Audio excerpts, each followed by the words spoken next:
Hi, I'm Crystal Lynn Bell, and I've got this week's spiritual guidance. Okay, so I was sitting in my bed this morning contemplating the world in terms of politics and power struggles. And I was wondering where and how I, as a spiritual teacher, a spiritual empowerment coach, and a healer can be of service and be of assistance. You know, I want to be a global citizen. I want to be a part of this world, but I want to also maintain spiritual truths. And I know that many of you wonder about the same thing, since you are all divine beings having a human experience, and you're affected by the things you hear in the news and you see in your community. There are things that bother you, and there are things that excite you. This week's spiritual guidance focuses really on what excites you, or rather, what should be exciting you. Now, I don't really want to should on people. I don't like shoulding on people, but I'm going to should on you just a little bit. You are a divine being of God, goddess, source of all. You should be thriving. You are unconditionally loved by the universe, and you should be living your life like you know it. You are born of divine energy, and you should act like it. So look, that's all the shoulding I'm going to be doing during this video. But at least you now know where this week's spiritual guidance is coming from. Spirit wants you thriving. Now, if you've been following my blog and participating in my emotional wellness Facebook group, then you will know that I am challenging every one of you to take on 10 goals that you want to accomplish before the end of the year. Now, I'm doing this because many of us need a swift kick in the butt to keep our energy level up, to keep us digging deep inside ourselves for inspiration, and to stay motivated. We need positive momentum, and so we must keep ourselves motivated. Now, you can join me in this powerful practice of goal writing at any point. Just simply write down 10 powerful goals that you want to accomplish in the next several weeks and make a plan of how you're going to achieve them. And then take inspired action on them. When you feel your shadow coming up, then do some shadow work. Shadow is the negative aspect of your personality. It's that part of you that is doubtful, fearful, envious, resentful, and lacking faith. It's the part of you that actually thinks that you're not divine. Now, you can see this part of yourself very clearly when you're striving for really high-end goals that your heart wants to achieve, but your ego is like, So when you're writing your goals and you're making your plans, and you notice a little voice in your head that says, I'll never be able to do that, or I don't have the money, or I'm not educated enough, or I'm not pretty enough, or after I lose 10 pounds, or, I've already tried that and I failed. That's when you have to stop. You have to stop this mind. You have to stop the voice. You have to take out a pen and a paper, and you have to do shadow work. Now, if you don't know what shadow work is, then please sign up for my blog and sign up to get my emails delivered, because I'm always sending you tips and tricks for dealing with this trickster of self-sabotage, limiting beliefs, and negative attitudes. So I'm a healer, and one of the ways that I heal is through the written word and through spoken word. So through my blogs, through my emails, and through my videos. So please stay in touch and follow me, and let me offer you some regular inspiration and guidance. So look, right now we're digging deeply into our desires to determine what we truly want to manifest for ourselves while we're here on earth, divine beings having an earthly experience. We're thinking bigger, we're dreaming bigger, and we're trusting that the universe wants us to have what we want. When we experience fear, doubt, or anxiety around our abilities to attain our desires, we do shadow work. We are listening to our spiritual guidance, and we take inspired action on our dreams. This is the foundation, the philosophy of a truly balanced approach to manifesting a fulfilling life. Right now, the spiritual guidance is gently urging us to take a practical, patient, and methodical approach to manifesting our desires. This practical, patient, and methodical approach is very earth element oriented. It's super Saturnian. It's Capricornian. So as I was kind of setting this up, I checked on Saturn to see where Saturn is. Saturn's the ruler of Capricorn. And it's time for him to move into his home, Capricorn. So it doesn't actually happen until the end of December, but I'm certainly feeling a strong pull already. I'm really sensitive, and part of my work as an intuitive and mystic is to really tap into the most subtle energies and see where we're heading energetically so that I can guide you through these emails and through these videos. So we are getting ready for a really big shift in the energy and a shift in the way that we do things.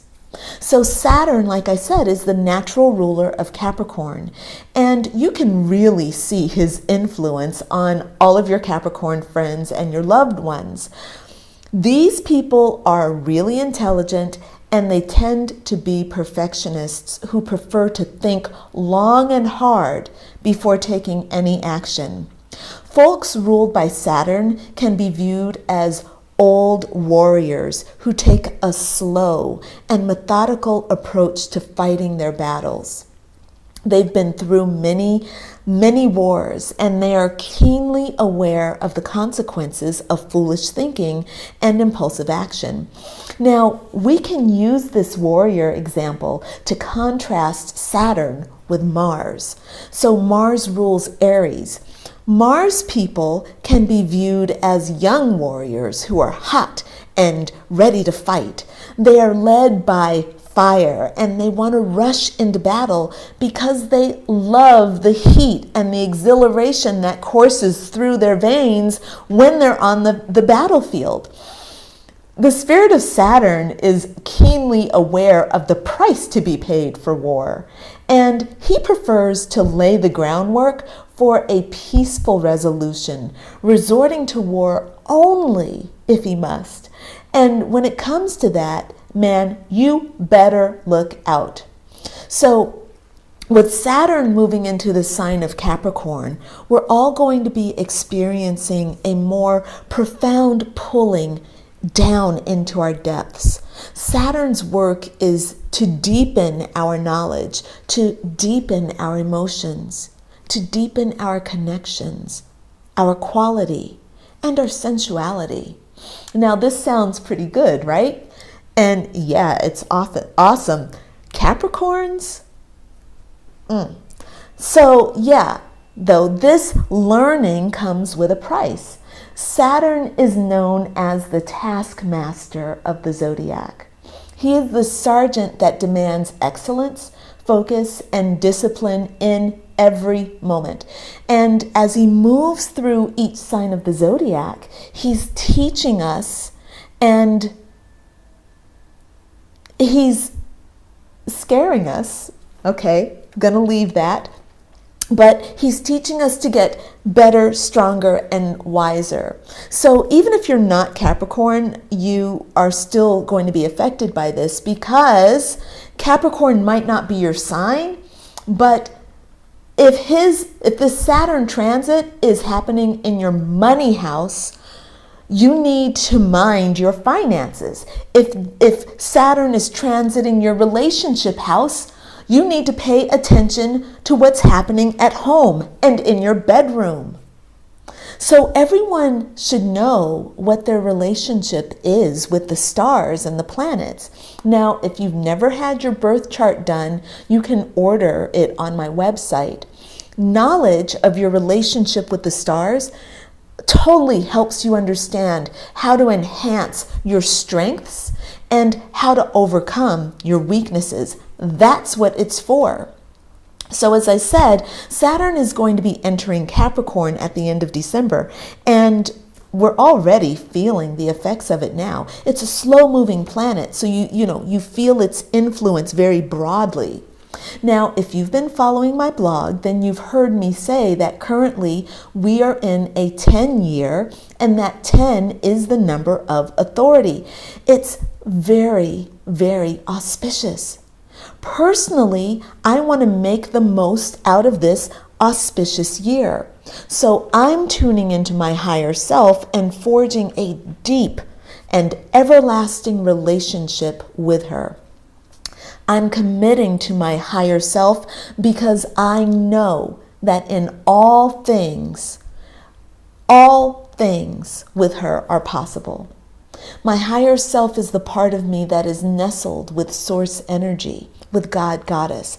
This aspect of myself is not limited by my lower egoic mind. It's not subject to the traits of my personality.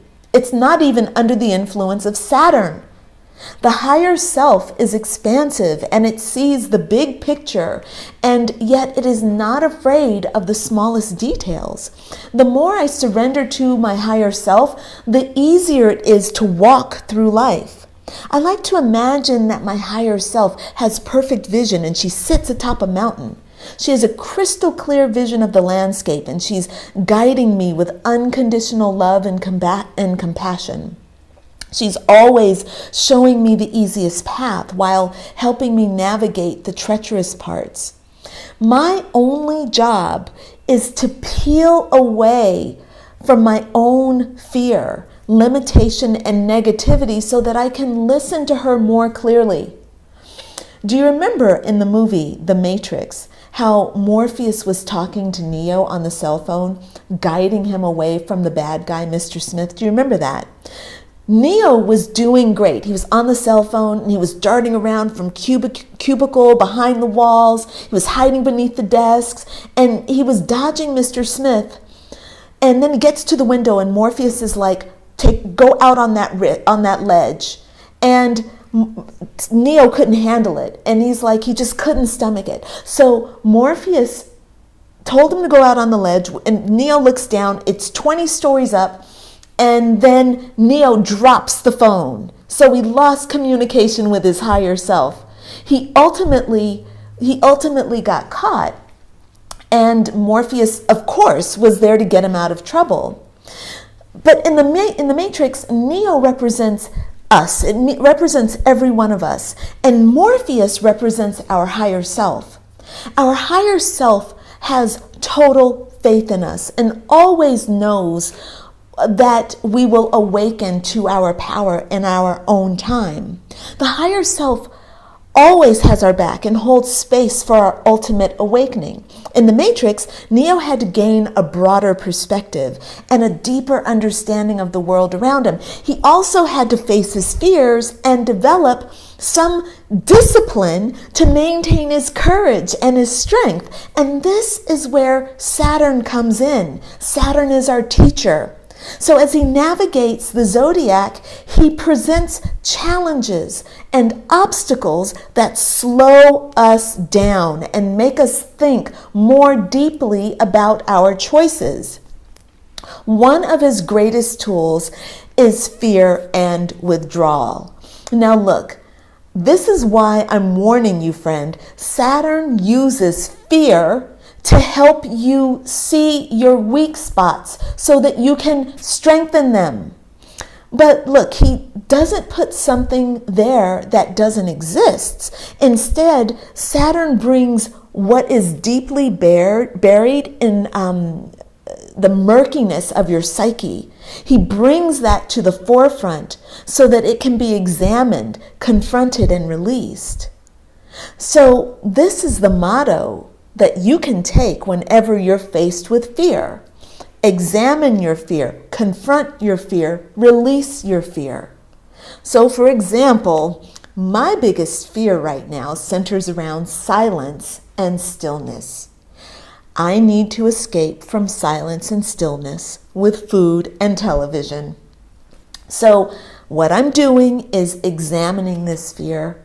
I'm confronting it, and then I'm releasing it. So right now, we all have a great opportunity to enjoy the auspiciousness of the 10-year. And it's helping us build a foundation of true authority. Developing a deep relationship with the higher self is key to building a solid foundation of true authority. Real authority is based on truth. You are a divine being having a human experience. That is the truth. You have power locked inside you that you are ignoring, most likely because you're a prisoner of limiting beliefs, negative thinking, and self-doubt. Okay, your higher self can help you break free, and Saturn will help you get closer to your higher self so that you can enjoy the deep peace and the genuine happiness that comes from real connection. This is the key to powerful manifestation of your heart's deepest desires. Now, okay, if you've been slacking off on meditating, connecting to your higher self, and doing your spiritual work, no worries. You have like a couple of months to kind of get into gear and to end this year with a bang. I can guarantee you that if you tune in now to the principles of practicality, patience, and methodicalness, you will succeed in laying a foundation that is rich with authentic authority. Now, what does this mean in terms of practical manifestation for our heart's real desires, what our heart really wants? Well, as I've been saying for the last several months, you got to get really clear about what it is you want. You have to listen to your heart and really fine-tune your dreams. Where you have shadow, that's your fear, your negative, your anger, your resentment, and your doubt, you must do shadow work. And you must take inspired action as you are directed by your higher self and your spirit guides. This is a practical approach to manifestation. It's also methodical. Practical, methodical, patient. You got to be patient, my friend. So I've got some insights from you from the tarot. As I sat there this morning, I tuned in. We got the reversed 3 of Cups, and this means that we have to pay attention to our inner needs. It's time that we stop playing, partying, and escaping. We have to explore the emptiness that's threatening us, and we have to stop trying to fill it up from the outside. We must fill up the empty cup from within. This is the first step. So we have to get still and silent and listen to what we really need. Now, I would like to recommend that you spend a little time with your inner child, a lot of time with your inner child. Your inner child is any aspect of yourself that is young, youthful, open, optimistic. So I have an article on my website that talks about this, and it's called, I'll have to look it up. I'll put a link in the post. So this emptiness starts in early childhood, and depending on how, we were treated as children, we can feel an empty void. So we tend to fill that void with food, drugs, alcohol, and other excessive activity. Instead, what we need to do is give attention to whatever memory is triggering us and sit with emptiness. Personally, I've developed a profound relationship with my inner child, so our work together can be fun. But still, if you're new to this, be gentle with yourself and approach your inner child with love and compassion and an open mind. Just be willing to even look at your inner child and to look at these old memories. That's enough to begin. Your spirit guides and your higher self will do most of the work anyway, but you, though, have to show up. You can learn a very fast and easy approach to working with the inner child, like I said, on my website, and I'll put the link in. I think it's called Getting Grounded Now, 3 Ways to Contact Your Inner Child, something like that. And just take your time and spend as much time as you need just working with this little vulnerable being. And understand that when you don't trust source energy, you don't trust your higher self. You cannot be in integrity and aligned with your higher self if you don't trust them and the world around you. You cannot know your heart's true desires if you don't trust the world. Your desires are always going to be tainted by fear and disillusionment, doubt and anxiety if you don't trust your higher self. If you don't trust yourself, if you don't trust source, and you don't trust the world. If any one of those are off, then your whole program is compromised. Our work this week is going to be about getting grounded in a foundation of trust at the most basic level. This begins with consistent and regular spiritual practice. And personally, for me, I need that practical, patient, and methodical approach in my life. So each week, I sit down with my calendar and I write out my priorities. I write down my goals and I make a to-do list, and then I plot it all on my calendar. When I get up in the morning on Monday morning, I know what needs to be done. For me, it's a practical and methodical approach. And I'm patient. I've got a long view of my goals and what I want to achieve. It's long, but I'm there. I know I'm going to have it. So I'm asking you, my friend, what is it going to be for you? What's your approach going to be? How will you achieve your goals? Does this practical, patient, and methodical approach appeal to you in any way? Do you see how you can work it into your life? So that's wrapping it up for us for today. I want you to leave your comments below, and I want you to join the conversation in my Emotional Wellness and Spiritual Empowerment Facebook group. The links to this and all the other stuff I've talked about is in the video description. Now, I invite you to work with me. If you want to work with me, you can do so privately or in a group. I offer a complimentary emotional wellness strategizing session so that you can share your circumstances and see how I can help move you into that phase of thriving. So all that information to contact me is in the video description, and it's on my website, www.crystallynnbell.com. That's my name. Wear it out. I'll check in with you again next week. And in the meantime, be blessed and be fruitful. All right. Namaste, friends. Bye for now.